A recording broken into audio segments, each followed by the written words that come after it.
بسم الله الرحمن الرحيم الحمد لله رب العالمين ثم الصلاة والسلام على أشرف الأنبياء محمد وعلى آل بيته الطيبين الطاهرين اللهم صل على محمد وآل محمد. Dear brothers and sisters, Assalamu alaikum wa rahmatullahi wa barakatuh. Once again, we thank Allah that has given us this opportunity to be discussing the verses of the Holy Quran and the narrations of Ahlul Bayt alayhimus salam. We have reached the 6th verse of Surah Al-Baqarah, which we gave an introduction within the previous episode. Inshallah, we will continue. Where Allah subhanahu wa ta'ala discusses the disbeliever after discussing the characteristics of pious people where the Holy Quran is guidance for them. Allah discusses another group, and then we will discuss inshallah in the further future episodes about the third group that we see within this verses of the Surah Al-Baqarah. Allah discusses the disbeliever. إن الذين كفروا سواء عليهم أنذرتهم أم لم تنذرهم لا يؤمنون. As for the faithless, it is the same to them whether you warn them or do not warn them, they will not have faith. We mentioned that the same thing that believers and believe and having faith is in heart and verbally and in action. Disbelief also categorized within these three categories: disbelief in heart, disbelief verbally, and disbelief in action. So let us dissect this. So one level is hiding a truth within one's heart and disbelieving in heart. I might do something right in action. I do according to the teachings of the religion of Islam. But in heart, I don't have faith. I'm doing it because of whatever reason, to show off to people, because of a position, because of wealth, because of whatever it is. But in my heart, I don't have that faith. Second level, another level, is hiding the truth verbally and not mentioning it. I know it, but I don't want to mention it. I don't want to say it to people that I know. For example, I have read many books. I've heard that after the commander of the faithful, Amir al-Mu'mineen Ali ibn Abi Talib alayhi salam, after Rasulullah Muhammad sallallahu alayhi wa alayhi, the commander of the faithful is supposed to be the Khalifa. I've heard about it. I've heard about Ghadir, but it is hard for me to come and say it. Second and third level, next level is that we don't see any trace of faith within his or her action. It might be that in heart they have faith in Allah subhanahu wa ta'ala, Rasulullah, Ahlul Bayt alayhim salam. Verbally they say it: I believe in Allah, ashhadu an la ilaha illallah, ashhadu anna Muhammadan Rasulullah, wa ashhadu anna Aliyan waliyullah. They claim this, they verbally say it, but in action we don't see any trace of faith. Whatever they do completely contradicts the holy verses of Quran, contradicts the narrations of Ahlul Bayt alayhim salam, as far as faith is concerned, as far as jurisprudence is concerned, as far as aqidah is concerned, as far as belief and as far as morality and demeanor is concerned. It's completely contradicting the teachings of the Holy Quran and the narrations of Ahlul Bayt alayhim salam, where people take bits and pieces of the religion, they apply some and they leave some, which we have to be very, very careful for us not to be amongst these people, which Allah subhanahu wa ta'ala talks about them in chapter 2.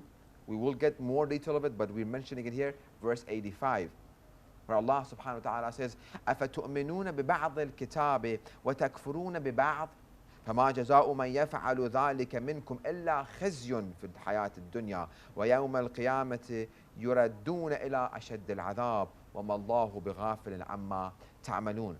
Do you then believe in a part of the book and disbelieve in the other? What then is the reward of such among you as do to this but disgrace in the life of this world and the day of resurrection? They shall be sent back to the most grievous chastisement, and Allah is not at all heedless of what you do. Some people say, when it comes to the jurisprudence, to the ahkam, to the wajibat and muharramat, obligatory acts and acts that we must abstain ourselves from committing it, forbidden acts, they do whatever it comes. They say, we have faith in our hearts. Well, that faith that is in heart must be, and they say it, so it is in their heart, quote unquote. And verbally they say that I believe in Allah, I believe in Rasulullah, I believe in the Imams, I believe in the Day of Judgment, I believe in the justice of Allah subhanahu wa ta'ala, I believe in rewards of heaven and hell. But they take some part of the book, but when it comes from, for example, Salah, they don't give the value to Salah. They don't perform Salah, God forbid. So in action, they say, well, Shaykh, we need to thank Allah subhanahu wa ta'ala verbally. Not necessarily we have to pray. When I say Alhamdulillah Rabbil Alameen, I am thanking Allah subhanahu wa ta'ala. Well, so we don't see this faith and belief that within the Holy Quran, Allah has discussed, for example, Salah, or Khums, or Zakat, or Hajj, or encouraging good, discouraging evil, fasting, and so on and so forth. Some people, they don't pray, but they fast. Some people pray, but they don't fast. We're talking about those who don't have reasons. We must, the same thing that is belief in heart, verbally in action. Some people are disbelief in heart, but when it comes verbally, they say, I will believe it. In action, they act upon the wajibat and obligatory acts, and they don't commit any of the forbidden acts, but in their heart, they don't believe it. When they go in hiding, they don't do their wajibat. They act upon muharramat. So where do we fit within this scenario? Are we of those people, again, chapter 2, verse 85, do you then believe in a part of the book and disbelieve in the other parts? Which is very, very important. That becomes a very, very good action plan. That when we take the religion of Islam, we don't take bits and pieces here and there. What we like, we take, and what we dislike, we put aside. The holy religion of Islam is a complete package that teaches us from A to Z, from the cradle before even the baby is created within the womb of the mom. As far as a boy and a girl coming together, as far as marriage, there are rights and responsibilities, there are teachings, small little details are within our Holy Quran and the narrations of Ahlul Bayt alayhim salam. And I challenge, they find this so much detail in other religions that exist, no matter how many religions exist. It doesn't. We don't have any religion that is really, really, really detail-oriented like the religion of Islam. That for every second, for every minute, for every hour, for every decision, it has a teaching that we must keep in mind. So these teachings, we must take them complete. Not do we take one and we take other. Because if we do that, Allah says what? وَمَنْ يَفْعَلْ ذَلِكَ مِنْكُمْ إِلَّا خِزْيٌ فِي الْحَيَاةِ الدُّنْيَا فَمَا جَزَاءُ مَنْ يَفْعَلْ ذَلِكَ مِنْكُمْ إِلَّا خِزْيٌ فِي الْحَيَاةِ الدُّنْيَا. What then is the reward of such among you as do this but disgrace in the life of this world, and in Akhirah, Allah's chastisement and the punishment, severe punishment of Allah subhanahu wa ta'ala. So the action plan will become, when I hear something from the pulpit, when I read it within the books of our scholars that have written, I hear it from a speaker, I'll ask for a source, I read the source, I go and I do the research of the source of what they were saying, I ask the scholar, I research online here, there. When I find out that what has been taught, what has been said, it is part of the religion, it's part of our practice and belief, I'll take it.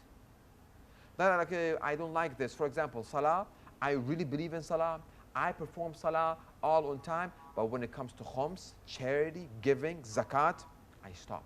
When it comes to money, I hinder. Something stops me. I don't know what, that's my ego, that's my temptation, that's my desire, that's Satan that tells me you shouldn't pay khums, zakat. Or time of Hajj comes, I have to go to Hajj. I'm mustati', I'm capable financially, and all the reasons that there's no excuse for me not to go to Hajj. I'm not sick, and so on and so forth. Financially, I'm capable. I decide not to go. Well, I do my salah. My hijab is there. I do all the other wajibat. When it comes to Hajj, I don't perform it. No. Allah says, أَفَتُؤْمِنُونَ بِبَعْضِ الْكِتَابِ وَتَكْفُرُونَ بِبَعْضِ. So kufr, disbelief, is not only a person who says Allah doesn't exist. I don't believe in Allah subhanahu wa ta'ala, the existence of Allah subhanahu wa ta'ala. Or he believes in many gods, like Hinduism and Buddhism. That's one sort of disbelief. Another disbelief is تُؤْمِنُونَ بِبَعْضِ الْكِتَابِ, you believe in, and تَكْفُرُونَ بِبَعْضِ.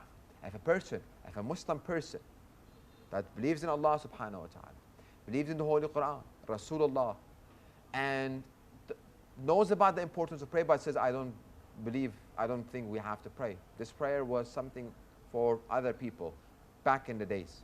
Well, he has become kafir, a disbeliever in this segment of the religion of Islam. So we have to be very, very careful. So what is kufr? أن الذين كفروا سواء عليهم أنذرتهم أم لم تنذرهم لا يؤمنون. As for the faithless, it is the same to them. Whether you warn them or do not warn them, they will not have faith. So what is this kufr? What is this disbelief? Kufr, in the definition, in the dictionary, when we hide something, when we don't reveal the truth. They called the farmer, they call him also kafir, because he's hiding the seeds of the trees or plants under the dirt. He's hiding something. So that's the definition, word definition of it.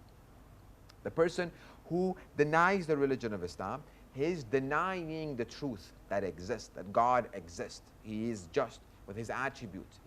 He's denying the existence of Rasulullah Muhammad sallallahu alayhi wa alayhi. He's denying, he's covering the teachings of Rasulullah within the Holy Quran that has been revealed to him and the narrations of Ahlul Bayt alayhim as-salam. These people, Allah says, doesn't matter if you warn them or if you don't warn them, سواء عليهم أنذرتهم أم لم تنذرهم لا يؤمنون. Doesn't matter. If you warn them or do not warn them, they will not have faith. So, what is this kufr? Again, because we want to make sure we are not kafir. We might say, Sheikh, of course not. I believe in Allah, I believe in Rasulullah, Ahlul Bayt alayhim salam. So what is kufr? That we mentioned a little bit about it, where we get into detail within a beautiful hadith from Imam as-Sadiq alayhi salam, and the source of this in Kafi Sharif, Noble Kafi, volume 2, page 390. As you know, Kitab al-Kafi, one of our 4 books of hadith, which we have 4 books, Tafsir, Man la yahdharu al-faqih, Kafi, and Tahdhib. Imam as-Sadiq alayhi salam, a person comes, he says, قُلْتُ لَهُ أَخْبِرْنِي عَنْ وُجُوهِ الْكُفْرِ. Person comes to the Imam and asks about different shapes, different characteristics, different face of kufr. Imam says, عن وجوه الكفر في كتاب الله. I want to know what is the definition of kufr. What are the characteristics of kafir? What are the faces of kafir within the holy book of Quran? في كتاب الله عز وجل قال الكفر في كتاب الله على 5 أوجه. Kufr, disbelief, faithless, within the Holy Quran are within 5 faces, 5 different characteristics, 5 different personalities represent kufr. So we'll see, inshallah, we are not from any of these 5, but in order for us, we have to diagnose ourselves. We have to know and make sure none of these 5 apply to us. If any does, that becomes our action plan that I need to focus and gain knowledge about that one. على 5 أوجه.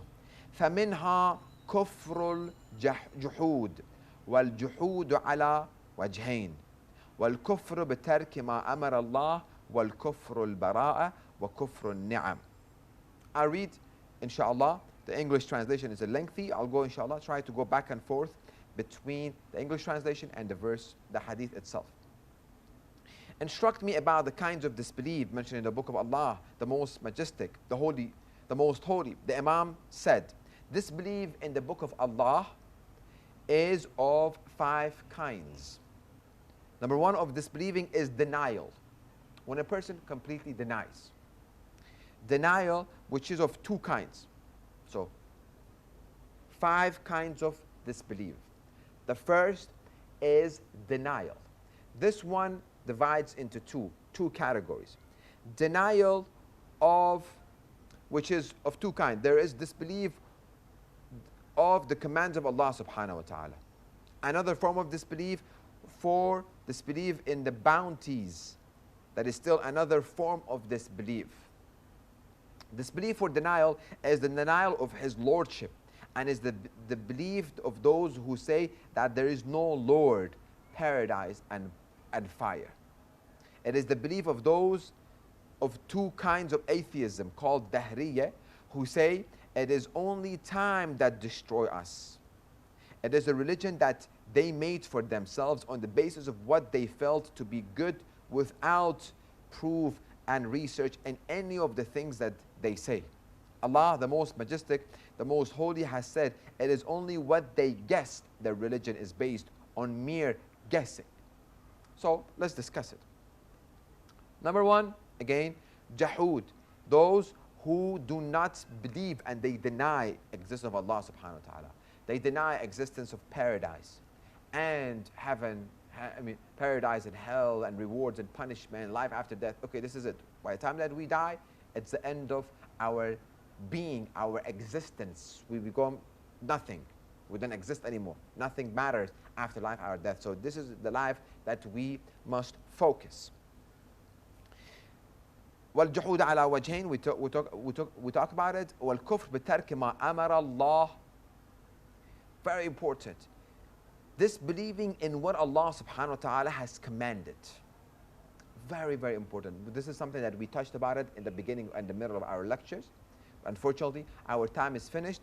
We will continue, which is very, very important, which might apply to some of us. Inshallah, we will discuss it in the next episode. Let us conclude with the most important dua again, and that is asking Allah subhanahu wa ta'ala to hasten the appearance of our beloved Imam Mahdi عجل الله تعالى فرج الشريف. بسم الله الرحمن الرحيم. اللهم كن لوليك الحجة بن الحسن صلواتك عليه وعلى آبائه في هذه الساعة وفي كل ساعة وليا وحافظا وقائدا وناصرا ودليلا وعينا حتى تسكنوا أرضك طوعا وتمتعه فيها طويلا برحمتك يا أرحم الراحمين.